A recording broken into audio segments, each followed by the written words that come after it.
When it's time to scale your business, it's time for Shopify. Get everything you need to grow the way you want. Like, all the way.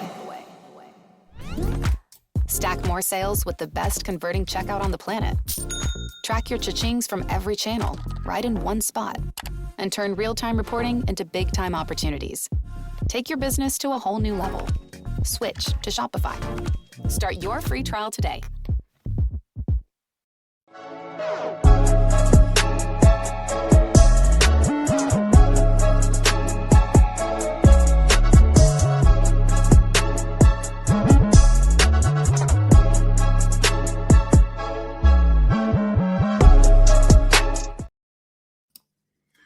Hi everyone, welcome back to the Social Media Derby.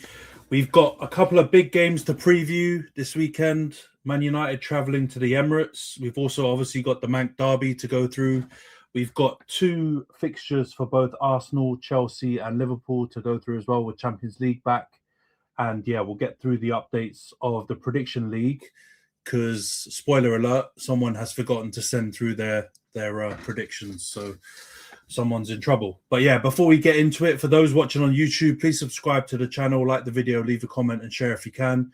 For those listening on Spotify, Apple or any of the other podcasting platforms, please follow, give us a 5-star review. All that helps grow the pod. And of course, Khem is on the pod and, to be fair, me as well. So the views expressed in this podcast are just for entertainment purposes. They're not real opinions unless football related. And I think even that, we're skirting the line. So yeah. Khem, please God, remember. All right, let's get into it. How are you, man, doing? I'm going to be happy for once because we obviously slapped up Man City on the weekend. Feels like ages ago, but yeah, good result. Arsenal got a big win in Champions League, so I imagine Razor, Io, you, man, are happy as well, away in the San Siro. Have you ever seen a happy Io? Can't you see my head? Can't you see my headline? Can't you see my time? Oh yeah. We've got to get into it. Yeah. We've got to get into that as well. Ethan Wanyeri going on loan to Marseille. Imagine that. A youth star wonder kid causing crash outs.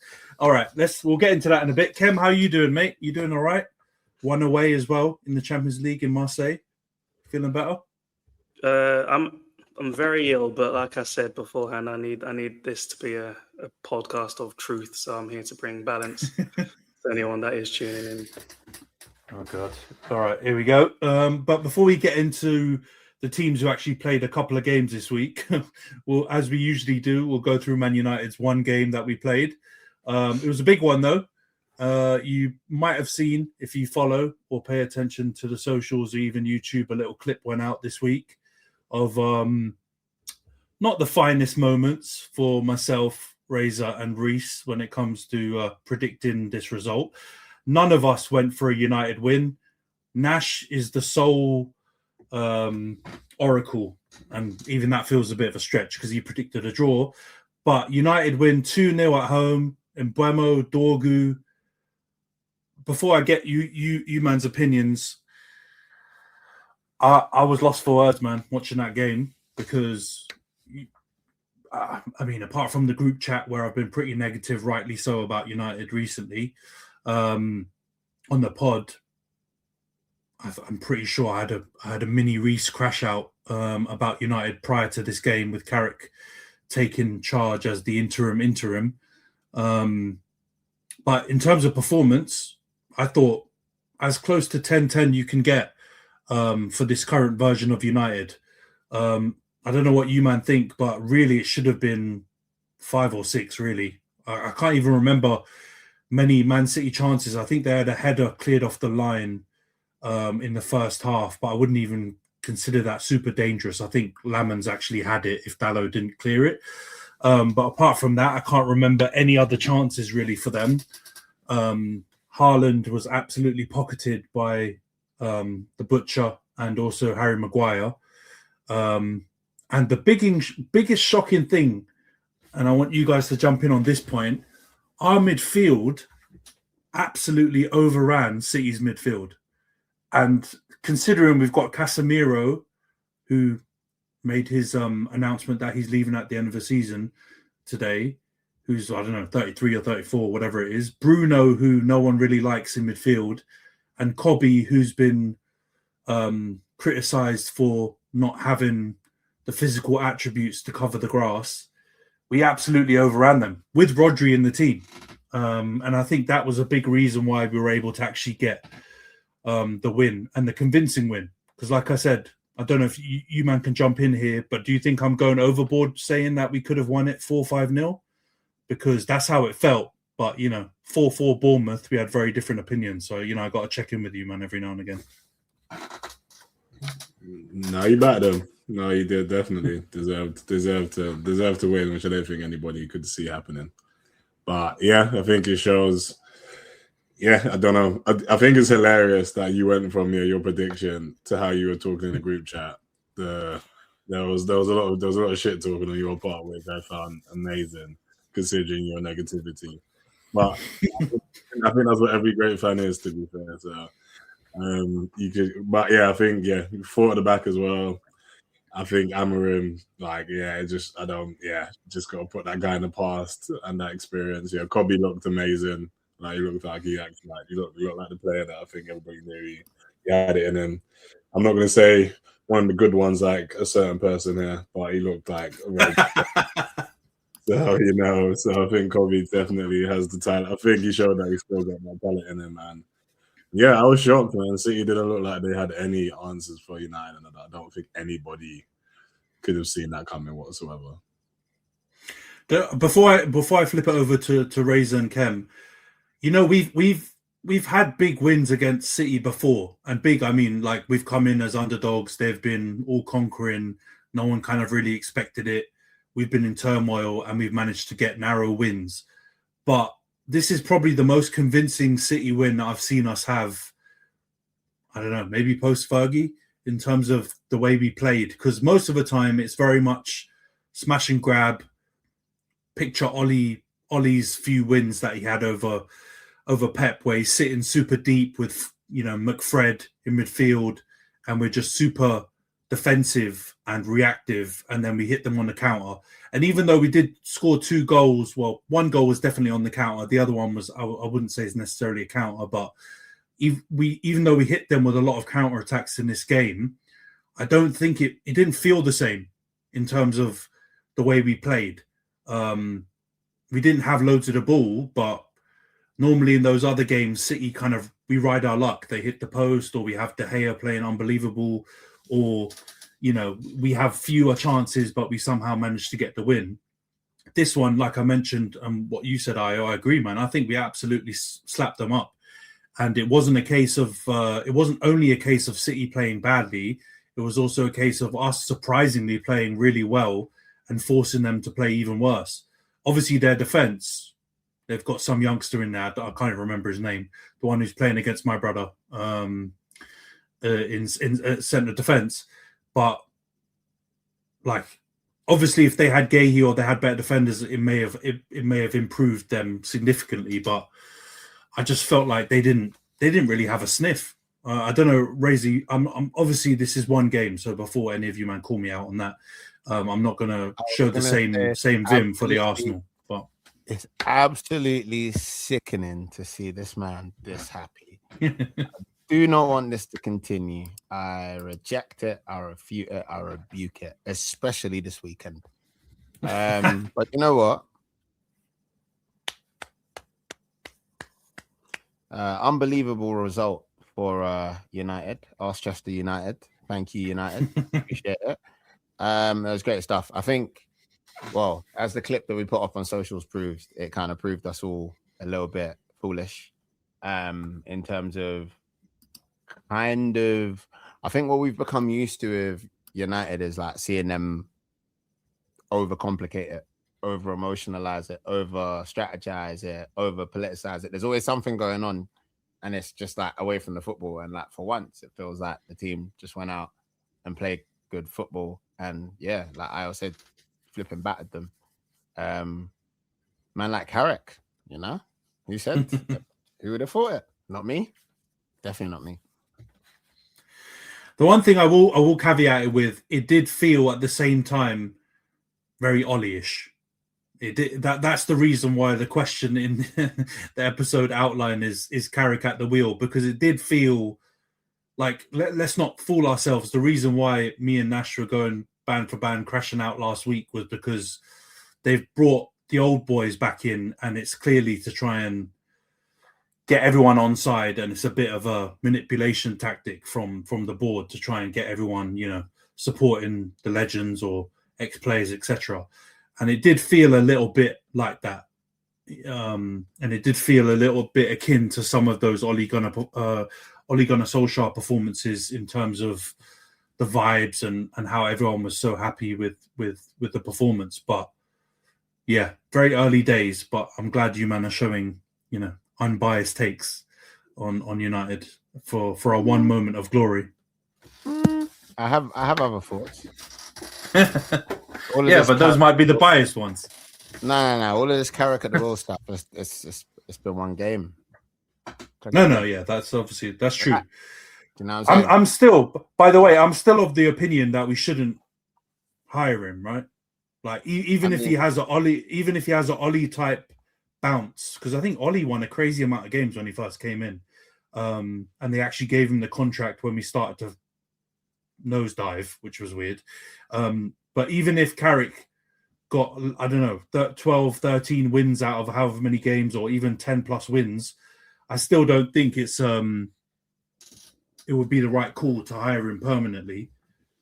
And there are definitely some PTSD from that Ollie appointment around it that make me go, this is definitely not the plan, right? You want them to have a plan as a football club as to what they're going to do. And they definitely didn't plan to have Carrick in.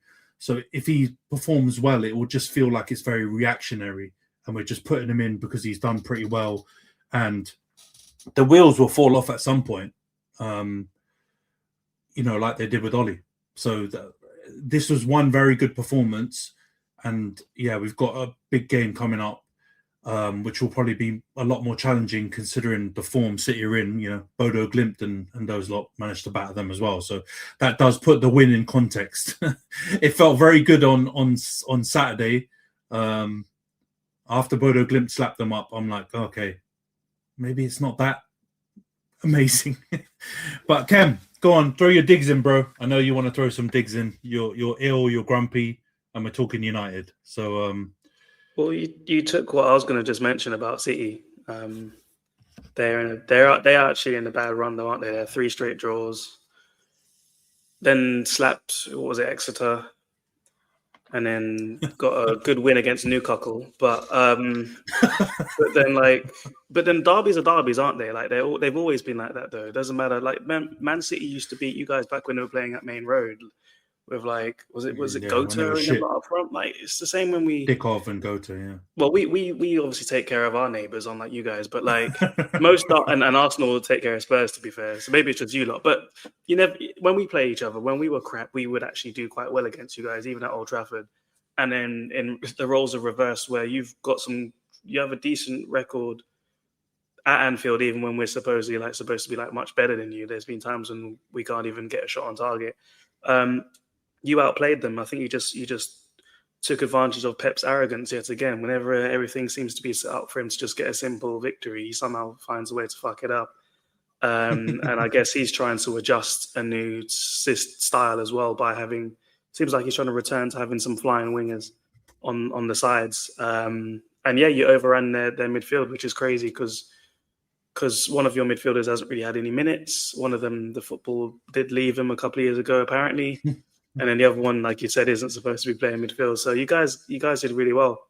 I think when you said should Carrick stay, it's a tricky one because obviously, like if he does well, it's a weird one because it's you even said when you were going nuts, like when you won, like he's undefeated as an interim.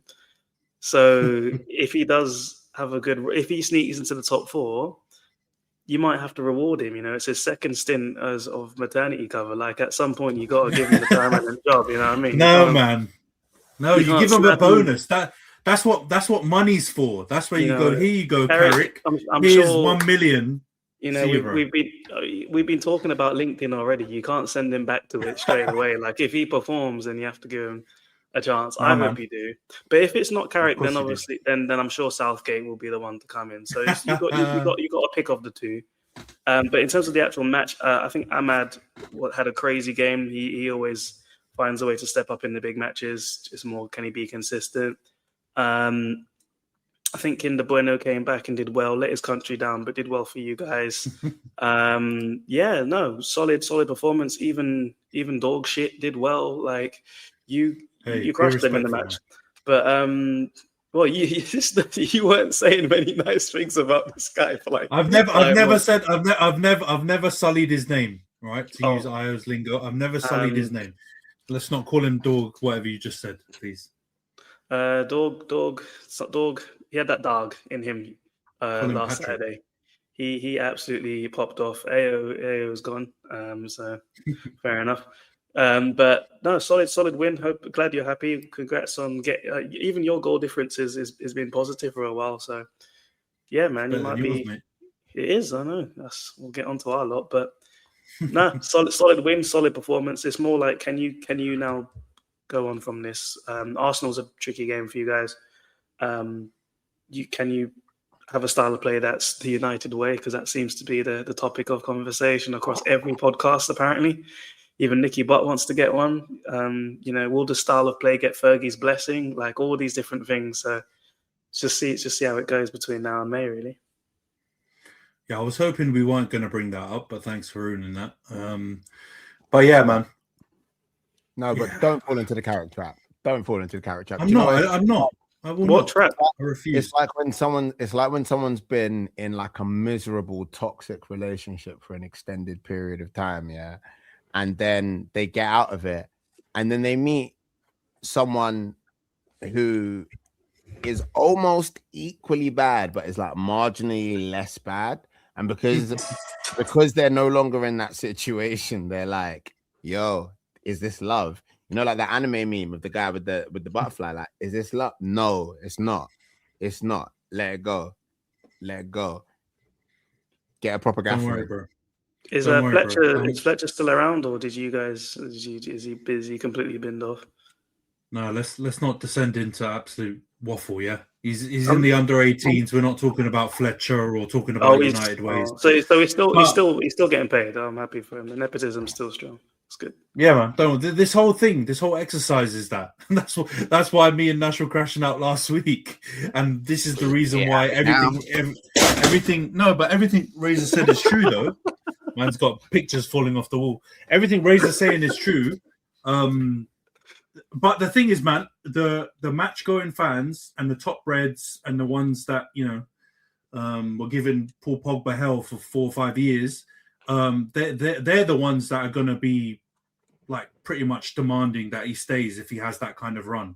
I think most people who are not going to the stadium all the time or just like social fans or international fans will still kind of see it for what it is. I don't know, but the Ollie stuff got everyone swept up, so it could. Who do you see yourselves getting though? Realistically, like what's the consensus like amongst fans or journalists or what? Like who in the summer?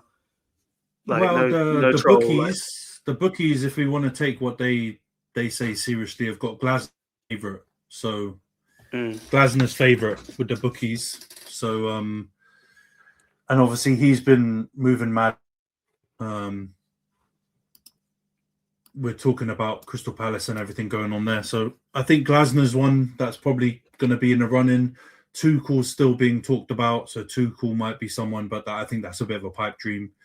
So I don't know, man. I think probably at the end of the season they'll make a decision, which goes back to my point about that doesn't fill me with a lot of confidence because it shows that they haven't got a plan. Who would you want? Worry me. They'll go with Carrick based on it. Who would you want? You just need You need a proven manager who will play to the strengths of the team and that will actually be able to tell Jason Wilcox to fuck off. And to do that, you need probably a Tuchel, that kind of caliber of manager.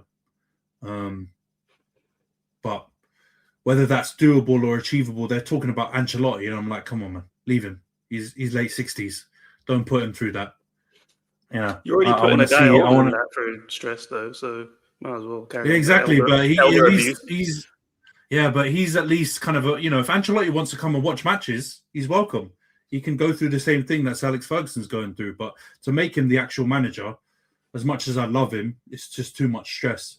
So to be honest, I don't even know, man. Let's see. I think, and I fear that a lot of people will fall in the trap, and I include our board in this. So I think what Razor said is probably a bit of a foreshadowing for what's going to happen. Obviously, if he stinks it up, then don't have to worry about that. Then we're back to square one. But all right, let's move on past United. Let's go on to Arsenal then. 1 win, 1 draw. Weren't able to capitalize on City losing on the weekend with a 0-0 draw at Forest, and then a big confidence booster to go to the San Siro, get 3-1 win against Inter. Jesus with a couple of goals, and even Victor Gyökeres scored.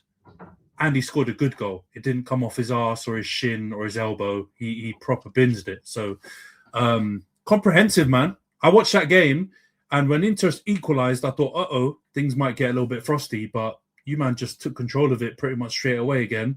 And, it was light work. What did you make of it, Razor? I'm guessing you were happy starting with the Inter game. How did you feel? Joyful. What a time to be a Gooner. Nah, man, it was beautiful.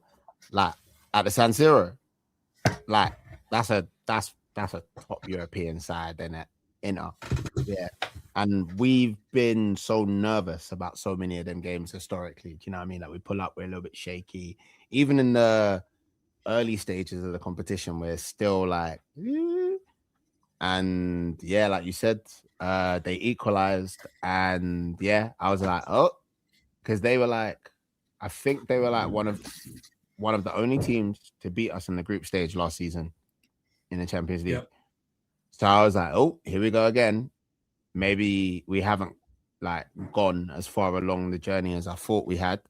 But to be honest, it was seriously encouraging, especially considering the fact that we like rotated quite heavily in terms of our starting 11. I know it wasn't like we weren't like being disrespectful and getting like the reserves out. It was still definitely players that, are competitive for it, but it wasn't our strongest team to start. So I think that was something that I found really encouraging.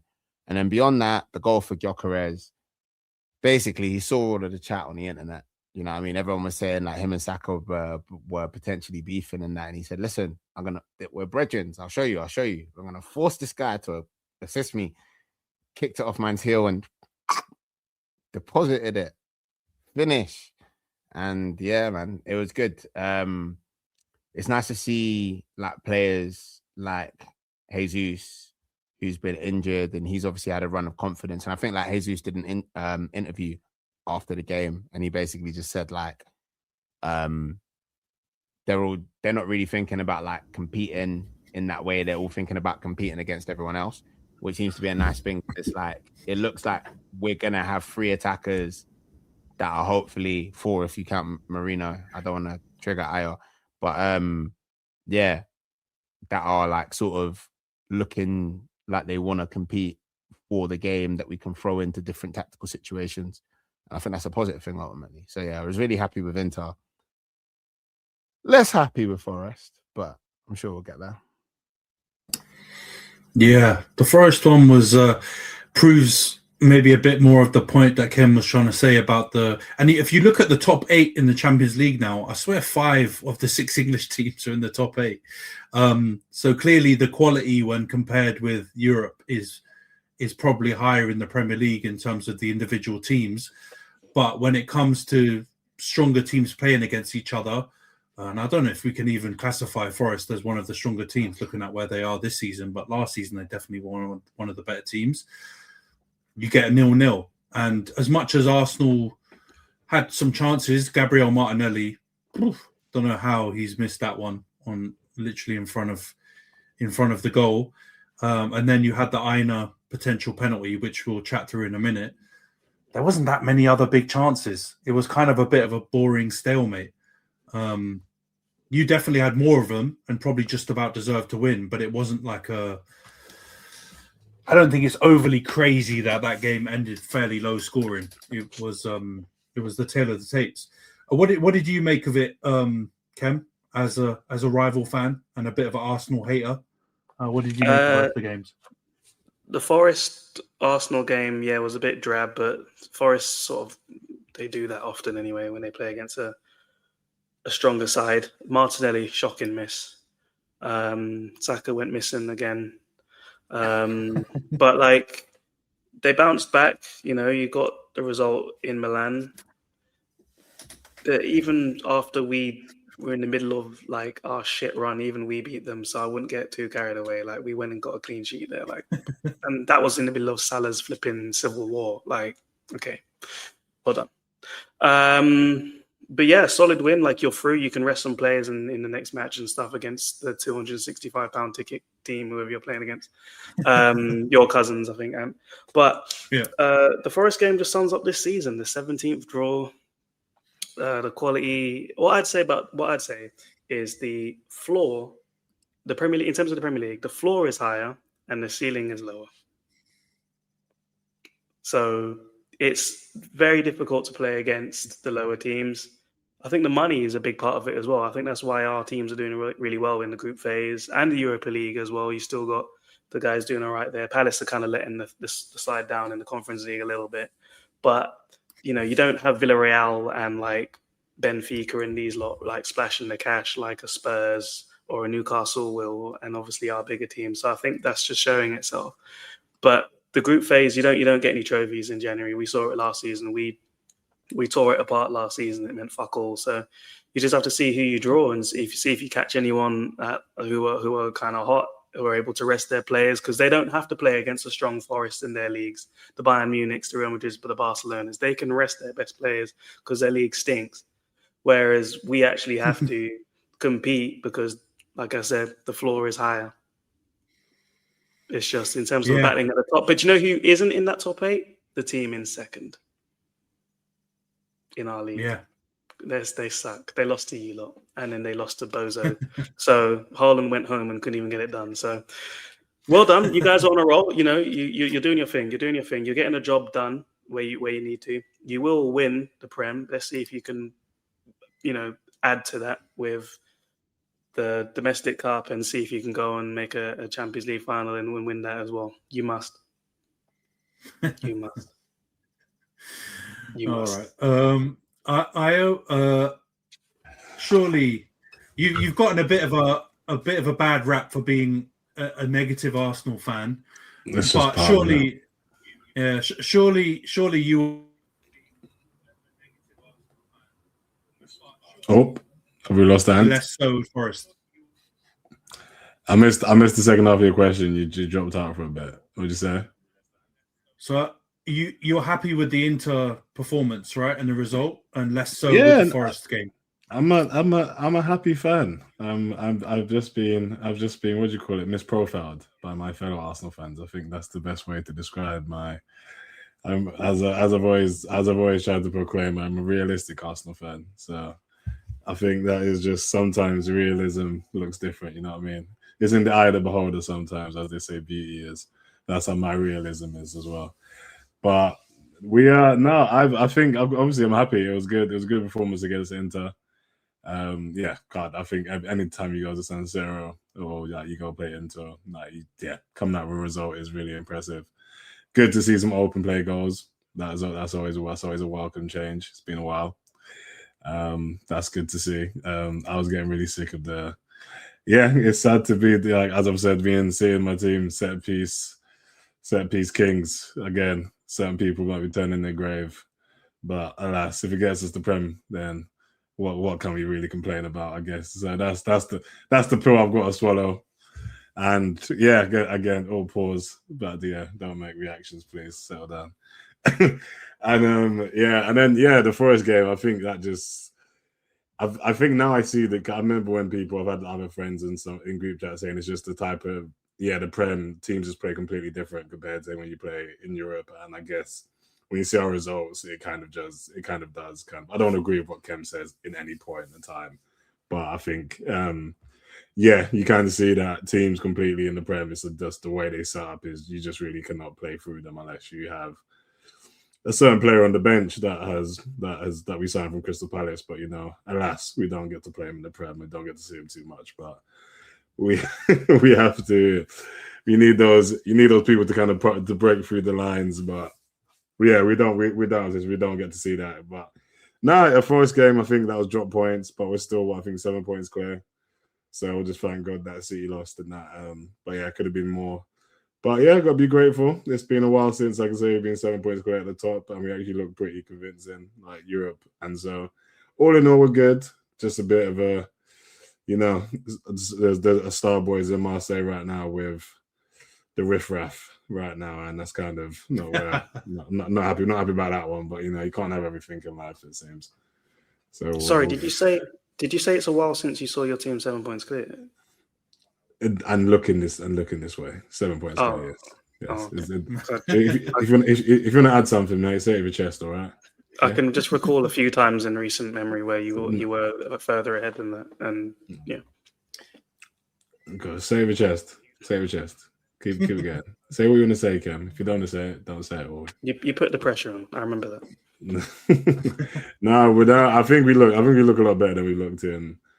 I think we just look a lot sturdier, which is, I think that's the one thing that we always used to. We're leaking goals, but now it seems like we've just kind of shored everything up in that regards, and I think that's the one thing we can be really confident about with VAR, that we just don't look like leaky whatsoever. What's wrong with you? Nothing. I mean, we drew and extended our gap at the top of the table for this game week, which is really the only thing that matters. And yeah, I mean, it's all fine margins. Anyway. Like, if the penalty gets given, if Martinelli doesn't scuff it, Jock had a decent chance. I think Declan Rice had a decent chance. Like, it's all fine margins.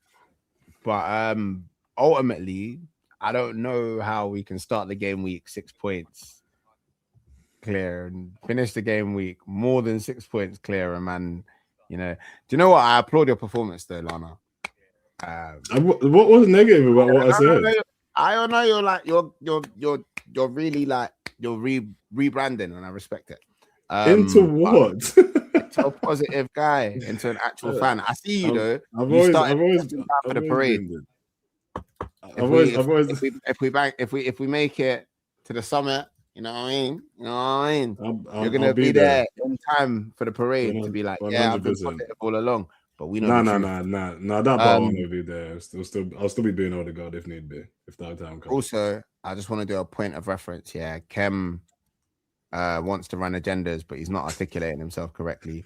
He said this was the 17th draw of the season. I'm sure that's not true. I think he means it was the 17th 0-0 draw of the season, which he was being disingenuous with, because we established in the group chat that was completely irrelevant in terms of the wider Premier League historical context. Go and check the facts. If anyone would like to see the numbers, I've got them. He's seen them. He just wanted to be a liar. So anyway, now that we've done that, I want to move. Like, that's what I'm saying. Like, do you know what I mean? It was a game of it's fine margins. Any one of them chances, Gabby. I can't even be mad with him though. Like, he's been balling this season. Had he done that in a normal in a one of the recent Gabriel Martinelli runs, where I'm like, this guy has not seen the goal in time, then I can hear it. But like, bro, like every now and again you're gonna miss a chance. If we get one of them, if the penalty that should have been a penalty gets given and it gets converted, we're gonna be on the pod having a different conversation. We're gonna be talking about how we robbed 3 points from a stinkfest that had draw written all over it. Do you know what I mean? So it's like, how mad can I be? Should I be mad about the penalty? Should I be mad about the miss? Should I be mad about life, like Ayo? I can't be mad when I'm 7 points clear, bro. It feels too good. Cakewalk, man. You know what? I just got to respect Ola Aina's trolling though. That was brilliant trolling. I can't fault it, to be fair. He's a bastard, but I respect him. Yeah. If you're gonna cheat, own up to it and hold stop doing that way. Exactly. Are we? No, wait. Are we all? I floated it in the group chat. We're all 100% certain that was a pen, yeah. Just to get everyone's agreement on it. Yeah, he cradled it, man. I don't even know what a literally penalty is anymore because I've seen players kicked in the chest and nothing's given. Man. Yeah. Not about you. We need to see. About you. I've said this Talking about before. this very specific handball. The referees in this country are trash, man. Like the one thing where Brexit actually set us back bad was the fact that we can't just get someone else in, even if they're second generation. Like we're stuck with these gammon fucking idiots in Stockley Park for the foreseeable future. Like we're actually screwed, bro. So anyway, I don't know. I genuinely mean I don't know what a pen is anymore. It changes every week. Penalty. It's a penalty. So we've got two of you saying Stonewall. Kems hasn't answered, right? He's just moaned about PGMOL, right?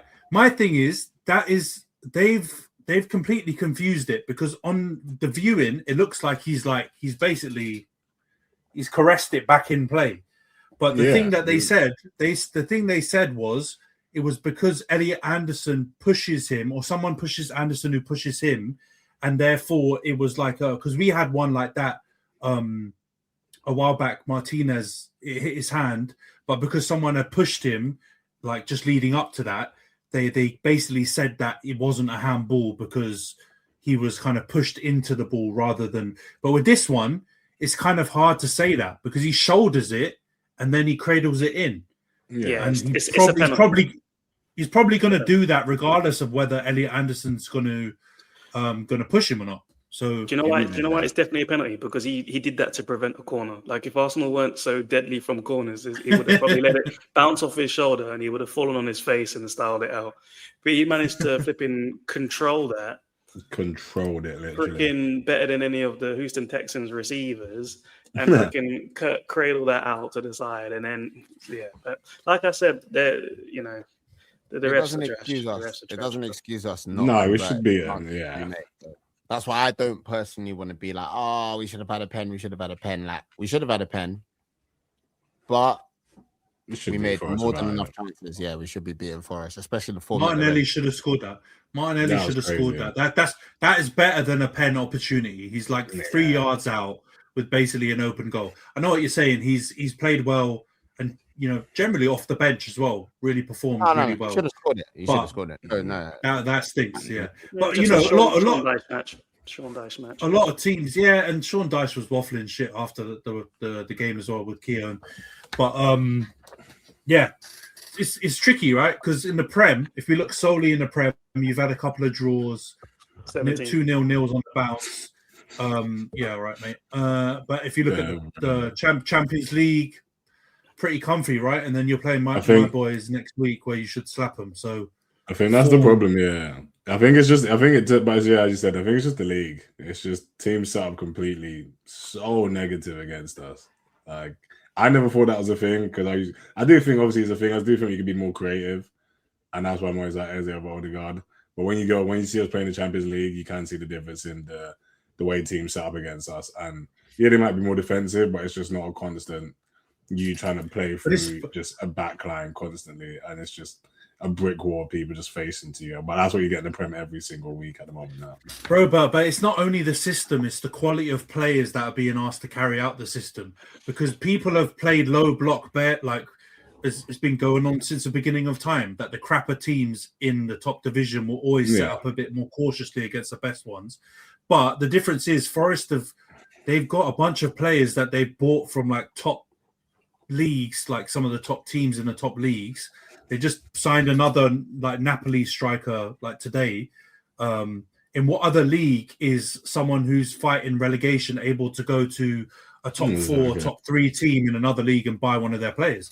Like it's getting good enough players to carry out that housery type performance. Like the Prem has got 10 to 12 teams that have got good enough players to carry it out well enough. So you're going to have them. It's just because you guys have been burnt in other title charges or title challenges with a lot of draws. I think a lot of fans go, "Oh, here we go, Arsenal drawing again." It's PTSD, bro. It's real, bro. Do you guys think that that this is where like football is just changing, or certainly in the league? And I'd say maybe right now Arteta is like ahead of ahead of that curve in terms of adapting to how the game's changing. Because like even now, Pep's now struggling to figure it out. Like all the team. This is what I was trying to say the other day. Like a lot of the teams, let's say the mid pack, a lot of them play very similarly. Like there's always crazy results every other week, so we can say it's competitive, but like it's almost like most of those teams, home advantage doesn't really even matter anymore. Like they'll win one game and then they'll get slapped another. Like, do you think the game is changing from what a lot of teams were doing recently, which was like a lot of times they were trying to coach them to play out from the back, etc., etc. Now it's like they're okay with being more direct, a bit more pragmatic, a bit more having, holding what you have kind of thing, and then like just countering that kind of stuff. Like, and maybe we're all looking at it and calling it boring, but maybe the game's just changing. Like the players, like the athleticism's gone up as well. Like, does anyone see that? Like maybe it's just football's like changing, like the style of players are changing, the coaching's changing, and a lot of managers are struggling to adapt to that. A lot of managers are just doing. A lot of managers just do what is going on around the league. You answered your own question. So before, when Pep was the leader of the pack and he was smashing everything and winning everything, and he was playing out from the back, everyone tried to copy that, or a lot of teams did, and it's progressively happened over time. You don't just suddenly go from that directly to all of the top teams trying to do Rory Delap settings overnight. Like it's going to happen over time. I don't think Arteta's the one to blame for it. Definitely not. No, I didn't say he's to blame. I said I think he's being ahead in terms of dealing with that. I feel like Arsenal. He's just willing. He's just willing to do it as well, right? Whereas the difference is, if you look at Pep, it seems like Pep is like he's like anti the system for everything. So back when everyone was like, trying to be more fast and direct and a bit more physical, he would want to get the 4'5" orchestrators in midfield to pass the ball 1,000 times. And now when everyone started copying him, or doing this long ball stuff, he wants to suddenly play like Jurgen Klopp and go and get his assistant and do whatever else. He's just going to do whatever's against the grain. It's not going to work now. You can see it's not going to work, right? Like if you look at the strength of the team, to go back to the strengths of the teams, he can't play to Haaland's strength and win to the level of domination with the current standard of some of the other teams out there. Because before you go and buy Semenyo, you had a Semenyo at 4 or 5 other teams that can tear you to shreds on the counter. Before we bought Mbeumo, he was the same kind of thing at Brentford. Or you've got so many players like that who are at these middling teams that can tear you to shreds. So it's not going to work out well unless he goes full, like he starts to throw the long throws in, do the corners and do whatever else and kind of fit in. But I don't see that happening. I think it's about the money. There's so much money in the Prem. Like there's so much at stake. I think the incentive for middle of the pack, or even like teams that know that they're going to be in like a potentially relegation sort of scrap position, to play pragmatic over entertaining is super, super strong. You don't want to be a yo-yo club. You don't want to go down and then run the risk of not coming back up for however long.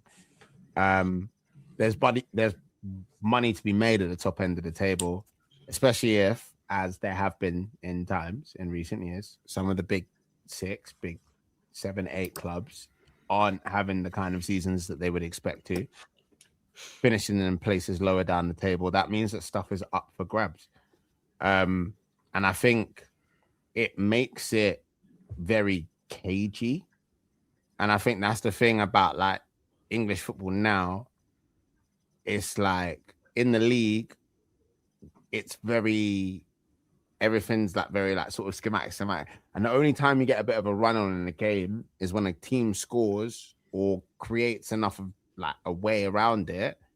And then like another team's chasing it a little bit, and then it's going back and forth and you get goals in transition. Other than that, there had to be something that had to tip it to like break through all of that. Do you know what I mean?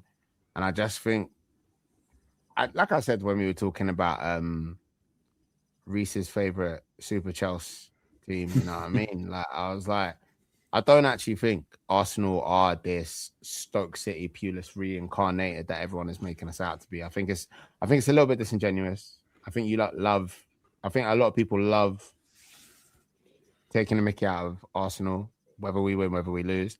And it's funny because of how lots of Arsenal fans react. So I hear it, innit? But in all seriousness, I think it's like, we're seeing it in Europe. Do you know what I mean? When teams turn up and go, yeah, we want to play football, we're like, okay, let's play football. And we'll score 3-4 goals against you. Do you know what I'm saying?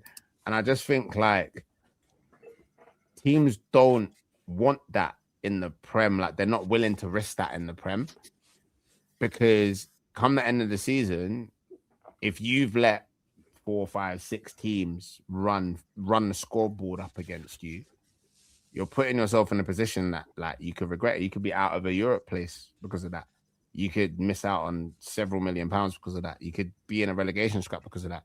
Do you know what I mean? So it's like, I just think like the stakes are so high right now financially, and everyone, as Khem would say, all the laptop nerds, all the boffins, like they're not trying to lose anything. So it's gotten very, very tactical, very, very cagey.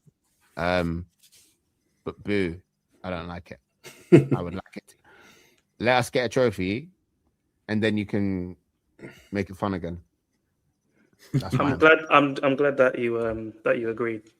So we have video evidence of that, because in the group you weren't agreeing. So I'm glad that that's there. No. What I said in the group. Oh, look, this is the second time that you've lied. Pragmatic, cagey. You lie. Afraid to risk anything. Sounds familiar to the other day. What I said was, people are incapable of discerning between the difference of the Prem being less entertaining because you just finding it boring as well. Because it is more pragmatic. Because it is more. Yeah, but I said you can find it boring. But what you can't say is that it's a lower quality. And you started, and that's why you came out with this. Lower ceiling, higher floor. Exactly. No, your team's just in the middle of the pack. It's not about my team. I was talking about the league. The top team in the league is still doing like, we're literally on course with where the league leaders were last season. We're doing like, I don't understand where this comes from, other than from fans who are disappointed with how their team goes. I bet none of Ant's boys are going to start saying, "Oh, the Prem's terrible quality" anymore. If they're able to get a result. They're not going to get a result this weekend, hopefully. But after that, like if you string 3, if my man gets to cut his hair, are you not going to still be going, "Oh yeah, like the league's the worst quality"? No, it's not, bro. Like, just admit it. You're looking for excuses, and you haven't found any, and you won't find any, and I rebuke it. But if you think about like what a lot of people classify beautiful football, like tiki-taka, or I don't know, like total football, or if you like really, counter-attacking quick football or whatever it is, I do think there's an argument to say that with all of those styles, or most of them, in I don't know, the last 20 years or whatever, we've reached a level where I don't know if teams can actually, and the players individually can get any better at those styles. So then you have other people that set up defensively, and if they do their job just as well, you're at complete deadlock. Let's say you've got a team playing unbelievable tiki-taka against a team playing unbelievable prime Jose Housery type defensive low block style football. You are going to get stalemates. And then that's the reason why a lot of people, when they go for the Arsenal set piece thing, you're angry at the result and not the cause. Because how do you break a deadlock when the game can't be like, you can't unpick a game because the opposition team have got too many good players playing a really defensive style? Is you think of other ways that are going to be able to do that. So you start sending, I don't know, 7 players at the back post to go and bum rush the goalie and do whatever tactics or whatever else. You become strong at corners. You score bare corners. Because what the point Razor made earlier is true. As soon as a goal comes in, the game changes completely. Then the other team has to open up. They have to come up and actually try and score a goal.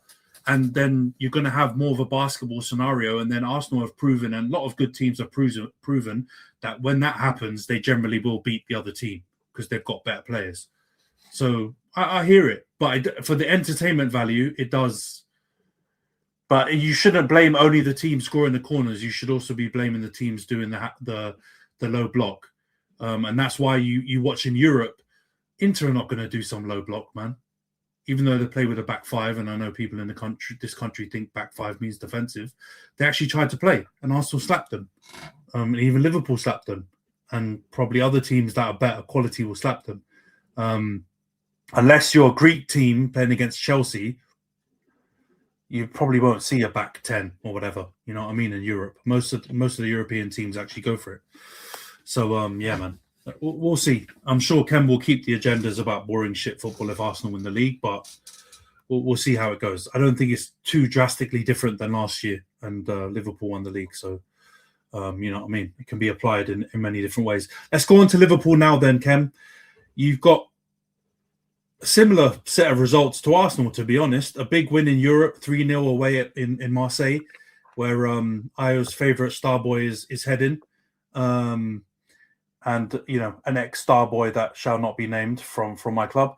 And then you also drew at home to Burnley, which pretty similar again to Arsenal. Stinky Premier League performance. Szoboszlai misses a penalty, and Burnley were definitely in that game. So what do you make of both of the games, Ken? I'm assuming one happy, one not so happy. Yeah, it's important to, I'm glad that we're still in the Champions League, more or less. But then again, you never know.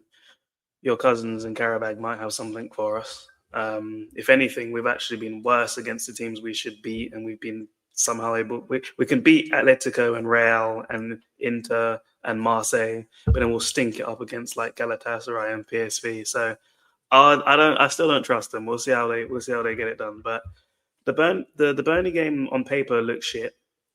We only beat them with a last minute penalty at their ground. But the only thing that seems a little bit positive for the team, and especially the manager for both games, is they created a lot of chances, and he seems to finally be playing a system that suits the players and their profiles a bit better, both in possession and out of possession, but especially in possession. We're still a little bit weird, I think, with our press, but it was one of those games where it's true. Most of the other draws we were shy, but this is one of those ones, the Burnley game, where I think we had like nearly 30 shots and I think double digits on target. It's one of those ones where they didn't finish their dinner. They didn't score. The penalty miss, I think a couple of goal line clearances, and then they concede one chance. Decent finish. Maybe usually I'd actually expect Alisson to save it, and is what it is. You get punished. That's the Prem. The high floor, low ceiling Prem that it is. So Burnley, credit to them. Marseille, good performance. Again, we look good against European teams, similar to what Skip Raylis was on about. Like, well, they'll come out and play because Slot's kryptonite that he keeps crying about with teams sitting back, as if that's never happened for fucking decades against Liverpool. Even Steven Gerrard told him to shut up about it. Like, Jesus Christ, man. It happens all the time. You just call it low block. Fucking 10 years ago, we just said park the bus. Before that, we just said drop deep. Like, whatever. Call it what you want. It happens. But, like, good win. Very good win. It was nice to see him play the fullbacks as they should. Frimpong adds, like, another element to that team. Can we keep him fit? That would be good because he's already pulled his hamstring twice. So we'll see if we can last in multiple games in a row. Kirkez on the other side. Again, another solid game from him. He's really coming on strong. Hugo, wonderful game. I think he needs to stay blonde, by the way, because when he was blonde at the start of the season, we were 5 points clear. So he might need to leave that, or I'll accept highlights at least. Like, don't dye your hair, bro. Keep it the same, because that might be that's you know when you're bad when you start looking at random shit like that. I don't really know how McAllister is getting minutes, but it is what it is. Szoboszlai, a very good performance again. Joe Gomez, good to see him come back in and do his thing, because I think Konate had a family. I think his father passed or something, so that's why he missed the match. But yeah, we'll see. The Bournemouth game, will he play a similar style? Or will he fuck it up and play the landlord, his nephew, his child out of wedlock, and completely stink it up again in terms of our style of play, and just go back to the 4-3-3 and not let Wirtz roam, not let Gravenberch be part of the build-up in the back three, not let McAllister, Szoboszlai, Jones, whoever it is, be the chaos in the midfield, not bring someone in as a second striker. What's he going to do? Is he going to stick to what works, or is he going to play his landlord, and then change everything up again. So that's what I'll wait and see. It's about him getting a run of games, something entertaining to watch as well, to look forward to. That's all I kind of need right now. Get top 4, go on a CL run, go on an FA Cup run, see how it goes, and then reevaluate in the summer. What did Cody Gakpo do to you, bro? He is so hurt by him. I've never seen. Did he an actually steal your girl or something? There is something deeper than just the footballing. Let's go. You must. Do you not speak to any of the Liverpool fans? Am I the only Liverpool fan that you speak to? Am I the only? I must be the only Liverpool fan that you guys speak to, because you seem shocked that the majority of the fan base are disgusted with his play. Let me give you a run of results, okay? When we were stinking it up, the worst, somehow we're 13 games unbeaten, and I think 12 of them have been god-awful, right? Only the Marseille game is legit. Like, all the others have been trash, okay? So, we drew with Sunderland, we drew with Leeds. Then we win 3 straight. Brighton, Spurs, stinker, 9-men Spurs. That's when I stopped watching. And then scraped against Wolves, the worst team in the league, potentially Premier League history. Then it's 4 straight draws, freaking Leeds, Fulham, Arsenal, Burnley, okay? Those 3 straight wins, Gakpo was injured. The guy comes back, it's 4 straight draws. He gets left out against Marseille, and we pop them 3-0. I don't want to hear anything He scored. about... Yeah, he did when in the last... He got 10 minutes. He got 10 minutes. He got 10 minutes, and he scored the counter-attack because Marseille bombed forward, because your ex-player, your actual star boy, the wife beater, was still balling out trying to set up Aubameyang. But then freaking Alisson... But then Alisson was saving our ass again, actually, because it could have very easily been a 2-1, and that Velodrome gets hot very quickly, so we could have fallen apart. If we can't handle Ellen Road, I don't know how we'd handle the Velodrome, so thank God for Alisson for 2 big saves. He comes on last minute, decent finish, but there's no one there to defend him. You should be scoring that one. Okay, fair enough. Salah fucked up his 1v1. He tried to do another Trivella thing like he did in AFCON and completely shanked it. So I don't know what he was doing there. He had a Brahim Diaz moment, it seems like. But either way, in terms of the majority of the match, he can't be starting. We can't be building a team around him. He's an impact player. That's when he had his best form last season. That's how he should be remaining. It's better for the team, the setup of the team. The Kirkes can bomb up and down like he's supposed to.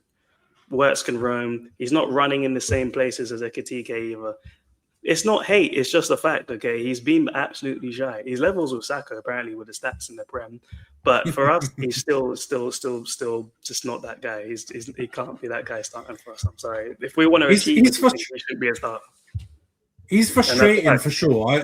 I get it. If he was in my team, because he's like a high volume player, when he a lot of his actions are like you mentioned. You're not lying when you say he cuts in, he shoots. Like that's his goal was a freaking cut in again. Just no one was there. He still did the touch and cut in, but no one was there. It's like he's addicted to it. It's like all he can do. Yeah, but he scored. So I mean, I don't. I get it when he misses and when he has royal stinkers, but I think when it crosses to a gender, last minute when we're 2-0 up, man. I'm okay. Thanks, it helped our goal. Yeah, okay, but that's just a game where you don't chat about him. But I don't know, you still forced to like negativity when he's rubbish. Fair enough, but I just feel like he got 10 minutes. It's a bit much. He got 10 minutes. We won. When he played 80 minutes, we struggled against Burnley, and that was 4 straight draws. I think that's your whole team struggled. When he was injured, we won 3 straight.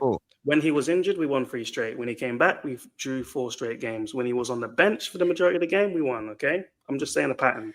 Argue that. I know, but you just not. I'm not arguing with that. I mean, those stats are not good for him. But these man also said it's not 11. It's not like a 100-man versus a gorilla type 11 versus Cody. Like you've got 11 versus 11, bro. Like you can't put everything on him.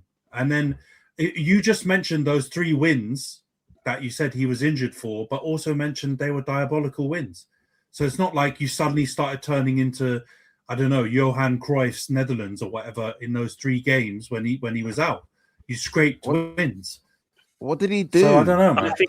Did he lease you? Why do you hate Cody? I think he right now actually might be better off playing up front because he's not going to pass it anyway. So really and truly, in the current setup, if he's playing like a split striker kind of thing that he was doing he tried with Isak and Hugo until Isak broke his leg, and then he did the other day with Salah and Ekitike. He could do that. I think he'd do really well in that because he's tall, so he's an out ball. If we have to go long, pause. If we have to launch the ball forward, rather, let's do that instead. Obviously, he's an aerial threat from a set piece, but in terms of this, he's not a winger. We play him wide, but he doesn't play like a winger. Like, what we need is someone to actually take someone on and be a threat and be able to carry the ball as well. He doesn't do like. Well, I don't like Martinelli that much, but where I'll give him credit is he does have the ability to carry the ball, relieve pressure, hold it up, turn back, recycle. Cody isn't capable of doing that on the wing, and he's our only option out there because maybe recruitment was a bit poor. But in terms of the performance for the rest of the team, it was okay. But again, it was a European team that we're trying to attack. Can we do the same thing against the Premier League sides that usually want to be, direct, compact, really well drilled, out of position, which most of the teams seem to be out of possession, not position. Like that's where Slot will have to prove himself, and then actually see if it's not just like a flash in the pan kind of result for this team. Man, 500 M's to be talking about recruitment. I know. Mad thing, bro. What a time. Mad thing, bro. Well, they did sell. It's not like they only bought, bro. They did. Like, all right, we're not getting into net spend. Fuck you. I'm not getting into net spend. I just referenced, like, if we're talking about I get your point. I get your good one in replacement Diaz. But can I just say, can the record reflect that when I believe I can't speak for anyone else on this topic, but I'm gonna speak for myself. When I said whoa, when Khem was talking about the actual demon that used to be a Red Devil, it wasn't because I didn't agree with your characterization of my man. It was just because you're an absolute wildling and I didn't know what you were going to say next. So yeah, just let the record reflect that I actually did agree with Khem on the description used, but I wanted to preemptively distance myself from whatever he decided to utter next. He's not on that guy. He's no. He's actually scored 20. I think he's already on 20 goals this season. By the way, I don't care. He should be on 0. Do you think England would ever select him? No, let's move on. I'm not doing it. We've dropped even lower levels than that. All right, let's move on away from Liverpool and all of that waffle. Let's go on to Chelsea. Reece is not here. But 2 wins. It's weird. He only turns up when he's ready to crash, apparently. But they've got 2 dubs. 1-0 win against Paphos. Didn't even know that was a team. Can't lie. No offense to any of them, the Greek man out there. Thought it was a restaurant or something. Didn't know it was a team. But big them up. 1-0 win. Chelsea also beat Brentford 2-0. Now that one, I don't know if you lot saw that game, but boy. I'd be a little bit miffed if I was a Brentford fan or a Brentford player because they had a lot of chances and Robert Sanchez was probably Chelsea's best player in that game. Cole Palmer scored a pen and João Pedro scored what looked like an offside goal originally, but in the end I think he was onside. But definitely Brentford could feel hard done by. I'm not expecting this to be a long segment, lads. Chelsea get 2 wins. It looks like they're going to qualify from Champions League, but in the Prem, they're lower than us. Discuss. Io, you haven't chat for a minute. What's your take on Chelsea at the moment? Not too fair. It's annoying that they've got the wins, and obviously, if it was like Crisinho or Frasenio, he might talk a lot of crap, but he's getting the wins now to back it up. So I think as long as he keeps doing that part, then he's gonna keep talking and making these press conferences that Reece hates, but. Yeah, it seems like the players might slowly be buying into it. It might be something different to what they've had. So maybe this might be good for them. I think Enzo's been really good the last few games. I usually don't really rate him, but he's had some good performances. I think I caught a couple clips of the Brentford game. I didn't watch the whole thing, obviously. But definitely saw some chances for Sharda, I think, as well. I had him on my fantasy. He missed a couple sitters, I think, and that was heartbreaking. And then obviously, and when I finally put Thiago in over Jesus, he decides not to score ever again. So it's I finally made amends for my mistake, and look what that brought me. I think that's like that meme. It was like that Thanos meme. You lived your failure, and look where it brought you. Back to literally right back to where. But Igor Thiago is like that though, bro. Because I had him in my fantasy. He didn't score. Then I dropped him, and then he scored like a hat trick and mad other goals. And then I put him back in, and he went on another goalless run. So he's one of those players you need to be careful of him. Yeah, no, it's bad. But I think Chelsea. I don't think Chelsea have any reason to complain. To be fair, considering how bad they seem to be, like a lot of dysfunction, and they could have like fallen off the rails. But yeah, the fact they got 2 wins. Well, I think that's his third win now. I think for him, and then obviously just the loss to us like last week in the cup. So yeah, I think all in all they should feel good. I really wish Reece was here. I think he would have offered some perspective that we needed. But yeah, from the outside looking in, I don't think Chelsea fans can be too angry because, they weren't doing too well before anyway, so they should be happy. And apparently they're signing another player as well. I saw they're linked with Jack Hay, I think his name, from Rennes, the young centre-back. So they're still trying to... Yeah, Douglas Luiz, apparently they're looking at getting him from Forest, break his loan and bring him in. So I think, Chelsea is so hard to keep up with because you haven't only got to keep up with the performances on the pitch. You've also got to keep up with all the other extra shit that's going on in the transfer market and whatever else they're doing. And so, true, managers. Are we still making fun of Rosenia or? Yes, he's weird. It seemed like I was a little bit more positive about him today. No, he's a weird guy, man. Absolutely no. He's really autistic. Reece's cousin is still on fraud watch. Reece Senior. Yeah. I saw a thing where I don't know, but it's good to see a coach that's of colour getting a chance, man. I got support. Yeah. I've seen the Celtic guy got fired for less, man. So no, take what we can get. Fired for less. Let's be real. He had he was diabolical. Nah, he was diabolical. I don't know the ins and outs. I don't know if he was to blame. I don't know if he fumbled the bag.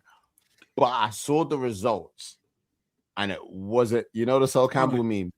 Do you know what that is? I know what that was. It wasn't. I do know why that was, bro. It wasn't good, but they pulled the trigger quicker than they would for like someone who looks like Amarim. I'm saying, okay, I'll leave that for everyone's interpretation.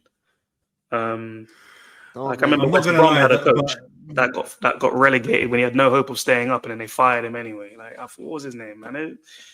Man, we need the Rooney Rule, to be honest, in the Premier League. We need the NFL Rooney Rule.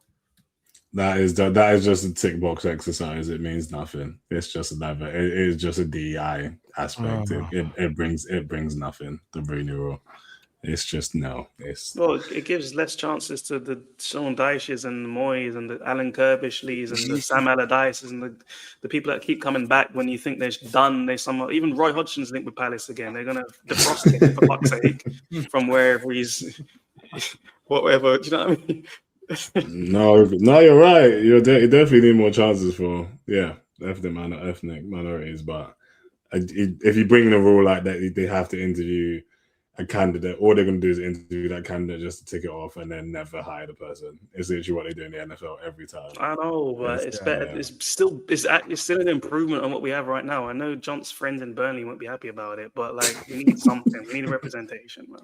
I hear what Kem's saying in the sense that like if in the Prem, not I hear it, but I think you can make a number argument in the sense it's top division. It's arguably the top division in the top like sort of regional area for club football in the world, and obviously institutional racism, advantages, played this, that, and third, structural issues. But when you go down the divisions, the story is basically the same, and I think that is what's really symptomatic of there actually being a problem there. I hate this pod. I hate that I've agreed with Kem more than once. Can we move on? Chelsea got away with a handball in their Champions League game, but so did Paphos. So I don't know what my point was. I wanted to stop agreeing with them. I think we can agree on something. I mean, I hate you. Nah, but You're my best friend. Chelsea, Paphos. No, Chelsea. We've already spoken, and we've said probably about 30 seconds worth of stuff on Chelsea Paphos. That's 30 seconds too much. Let's move on past it. They're winning at least, and I'm more hopeful that we'll see our brother Reece happier next week than he has been on the last few weeks. I do not want your joy. I do not want any joy from any of you guys. Exactly. That is the last. I hope to have a direct. I hope to have a direct impact on your joy being decreased this weekend. Exactly. I said Reece, not me, bro. I'm going to be sad this weekend. I've already prepared for it. I'm prepared for it. But all right. Last weekend. You're trying to reverse digit again, aren't you? Yeah, he did the same thing. Like, look at that smile. He knows what he's doing. He thinks he's DR Congo. I don't know what you're talking about. Whoa, relax, bro. Allegedly. Let's go on to the predictions then for the upcoming games. Game week 23, I believe it is. We've obviously got the Arsenal United game, and then I guess Bournemouth Liverpool is probably the best other fixture from this list. But before we get into the predictions, the league table update. Reece is still top, 73 points and 12 correct scores. Khem has risen to second, 72 points and 12 correct scores. Io has dropped to third, 71 points and 10 correct scores. Johns is fourth with 70 points and 10 correct scores as well. Razor is fifth with 67 points and 8 correct scores. I am sixth with 63 points and 6 correct scores. And Nash is still bottom with 56 and 9 correct scores. Nash is also the one who missed the deadline. Yeah. So he's still got a chance. He's still got a chance if he sends his scores in before the first kickoff. But he's effed it. You know what? As well, he was one goal away from, in 2 different results, from getting like 3 or 4 correct scores last week. He was like literally like the tiniest, finest margin away from like actually putting me bottom of the table. Cost me first place, mate. That dickhead. Points for Johnny Ducking Pod also. Yeah. Johnson was supposed to be on this episode, but the boy's having troubles. He's having jet lag troubles. But let's get into let's get into the Burnley Spurs game first. Then Reece will go first. He's gone 2-1 to Spurs. Khem, what's your prediction on this one? I'm gonna have to load it up because I don't remember what I said, dude. 2-1 to Spurs. 2-1 Spurs. Io, what's your prediction in this one? We've gone 2-1 to Burnley. All right, I wanted to double check. I'll double check. You didn't do it the wrong way around, right? No, I'm staying firm. I'm staying firm. Go big or go home, people. Your VAR and everything. Can you shut your dirty mouth, bro? You submit your stuff to Am like eternity. He double checks it's all okay before he puts it out. Hey, it would have been too late. It's too late anyway. But it was just for bants, bro. Come on, man. I'm trying to get a clip out here, and you're actually being serious. All right, Johnson's gone 2-1 Spurs as well. Razor, what's your prediction in this one? I've also gone 2-1 Spurs. Oh, this is when Io takes the lead, boys. You agree with me again, 2-1 Spurs. Do you know what? As we've said several times, Io, you dislike Arsenal a lot, and it's moving a bit Spursy. What, by picking Burnley to beat them? No. To dare is to doing that. You think you're that guy? Oh, come off. It's possible, man. He jumped from the Packers to the Lions, so you never know. You do have Spurs fan energy sometimes, bro. That is crazy statement to make to me. That is disgraceful, mate. I just believe Burnley's got a good chance. They should have beat Liverpool.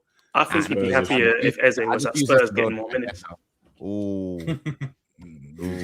I don't know. Spurs away from home though. It's been pointed out to me on this pod and in the group chat many a time that they're one of the better teams away from home. So I've also gone 2-1 Spurs. So pretty much everyone's gone 2-1 Spurs except for Io, who's gone the other way around. All right, Man City Wolves.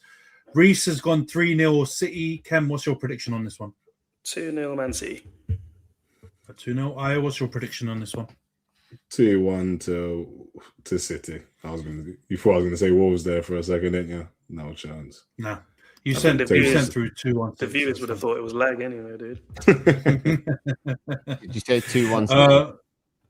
Yeah. City. West Pool. City. Johnson's gone 2-0 Man City. Razor, what's your prediction on this one?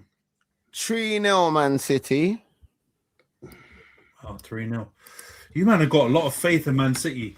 I think they got the hairdryer treatment and they're going to come out and take it out on the bottom side in the division. Yes. See, I think Wolves have looked decent. I don't think Wolves have look good, man. Yeah, I don't think they're going to concede to him. Okay. You clipped me last week. You might clip me again. I don't care. Hairdryer treatment. Yeah, that old guy. Man thinks I'm Skip Bayless. Man thinks I'm Skip Bayless. I'm Stephen Ray Smith. Like, Where are you? Where are you? In the... that boy Mane is very good. Talent, I really exactly. like him. He's looks good. It's the new Ronaldo. Saying all that, yeah. Saying that though, I've also gone City to win 2-1, but I don't think it will be a 3-0, 2-0 kind of game. But who knows? I've been proven wrong on this pod many a time. All right, we'll go on Bournemouth, Liverpool. Reese has gone 2-2. Khem, what's your prediction on this one? I've gone 2-1 to Liverpool. All right, 2-1 Paul. Io, what's your prediction for this game? 2-1 to Bournemouth. Nice one. Johnson's gone 1-1 draw. Razor, what's your prediction for this one? I've gone 3-1 and I have regrets. 3-1 to Liverpool, but I have regrets. I have many regrets. Yeah. I've gone 2-1.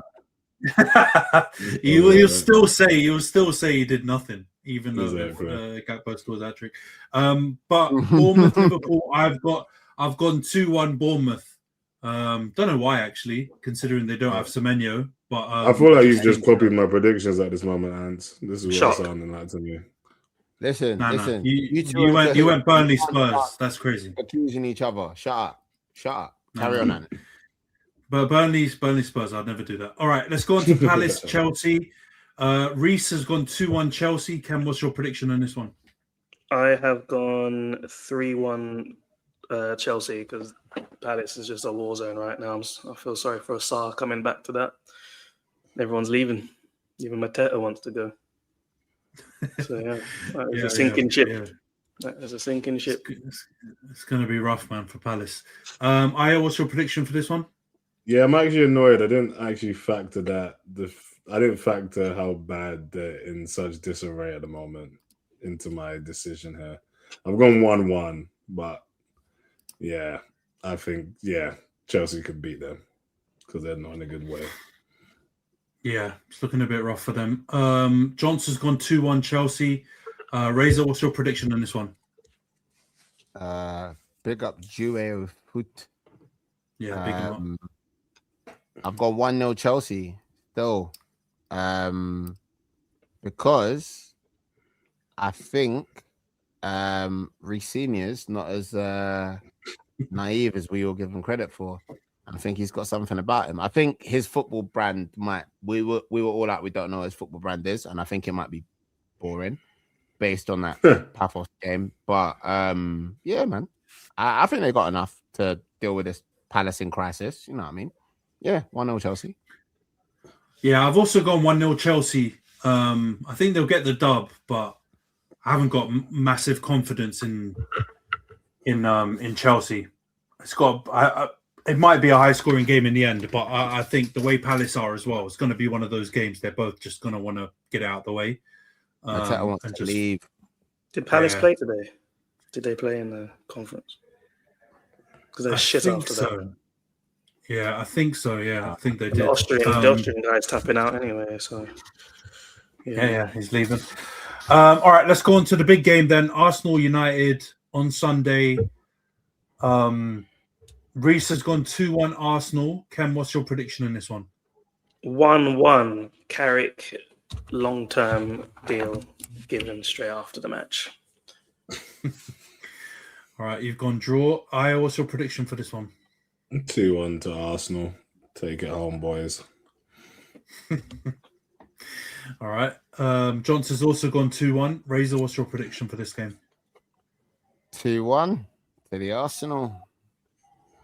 All right. So you think it'll be a tight game? I've gone 2-0 Arsenal.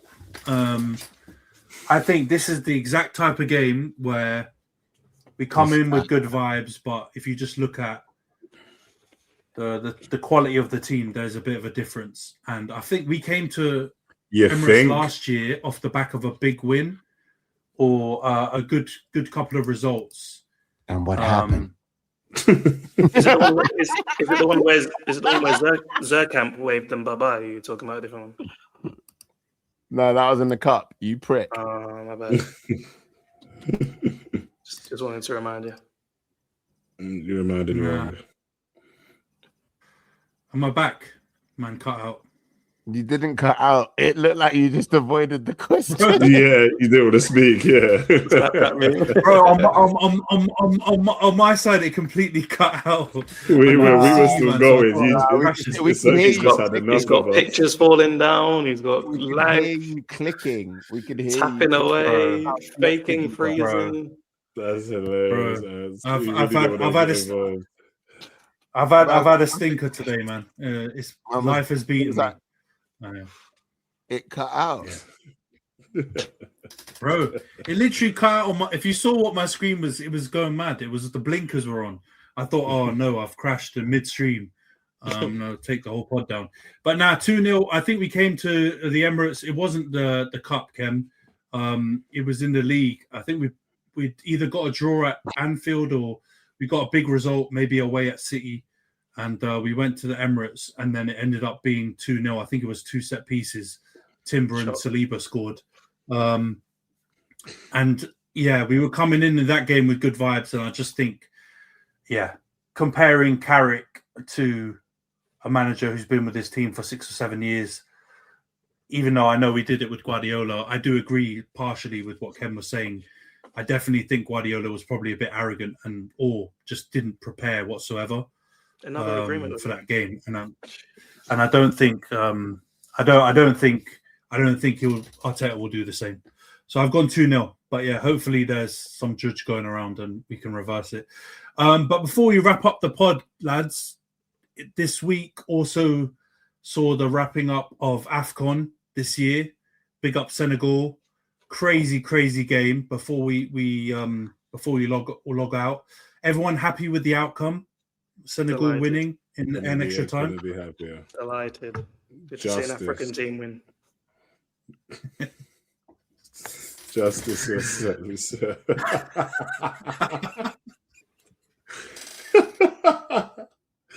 What is wrong with this guy, bro? Oh my gosh. Yeah, no, Senegal deserved it for sure. They were the better team on the night. After that referee is Hall of Shame performance. Hall of Shame. Shocking. Just like that Ghanaian one as well. But yeah, the whole tournament was just fishy from the beginning to the end. And you see the towel stuff? Yeah, there was just a lot. It's just wrong. Yeah, everything about it is. Yeah, but I don't like the fact people are saying it's like a stain on the tournament. I do respect the walking out. I don't think it should become commonplace. But I do respect the fact that you ain't going to just completely screw us over and get away with that nonsense. And I appreciate them just saying, no, we're not dealing with this crap. So fair play to them. And Raheem needs to go. I don't think he's going to recover for that for at least a couple of weeks, if not months, because that was a mental decision to Panenka that. I think he's reapplying for his Spanish citizenship now after that. It's crazy because Real Madrid are already booing their players anyway, so he's just going to come back to more hate. He's not coming back. He's not coming back to a good club side situation. Manager just been sacked. One of their star players been booed until he's crying. it's rough times. But big up Pape Thiaw, by the way, the Senegal manager, absolute legend, man. Walking into the press conference with his daughter and everything, and the way everyone dealt with the result, mad salty. But yeah, big up Senegal. Very happy they won in the end. I think they suspended him, didn't they? The federation or the Yeah, I saw that. Do you think that's going to run until the World Cup? It looks like he's going to get in trouble, isn't it? It looks like the federation and the team won't get massive punishments for the walkout, and it seems like he's going to get most of the punishment because they're kind of saying that he instructed them to come off the pitch. Yeah, no, it's fair enough. I think he can't avoid the punishment, unfortunately. Do you know one crazy thing I saw, by the way? They were accused of doing, like, when they walked off, I saw like those are pages and stuff saying that they were going back to do some black magic and then come back out, man. Like, we can't every single opportunity to get dragged down. No, but you know what the crazy thing is? But it is mad that they literally took a 10-minute break and went back to the dressing room. Like when you just lay it down, like in the absurdity of the whole thing, is that they went and just took a 10-minute sit down at the end of like when the game hadn't finished. And then they came back out and won the game. Like when you see it like that, I'd be fuming as well. Yeah, it was wild. No, but we got to factor it all in, right? Because I read stuff about how they didn't give them enough security or transport. Yeah. And the accommodation was poor. So even before you talk about the game, they were obviously trying to play mind games with them and make them super uncomfortable. So I agree with you, man. I think walking off, you can't set a precedent, but at the same time, these Senegalese man were probably like, these guys have been messing with us the whole time. Now the ref is behaving like this. We've had enough. And then also off the back of what they were doing, because that towel business was happening to you, man, in the semi-final as well. Yeah, it's been happening to a couple of other teams as well. So they're probably watching this thinking, this is crazy. We can't have this. And the best thing is, the most poetic thing was they came back out. Diaz missed it and they won the game, and they deserved to. They didn't get shanked. With a banger as well. Great goal as well. What a strike! Yeah, exactly. Talk about left foot. So now justice was served for sure. Good for Channel 4 as well to get some views. not mine, but big up Senegal for winning AFCON. Yeah, we'll wrap up the pod here. Crazy one for me. Apologies for the picture and also the lag. We'll be back next week, hopefully with better internet, hopefully with another Chang who's not sleeping right now. But yeah, thanks everyone for tuning in, and we'll see you guys next week.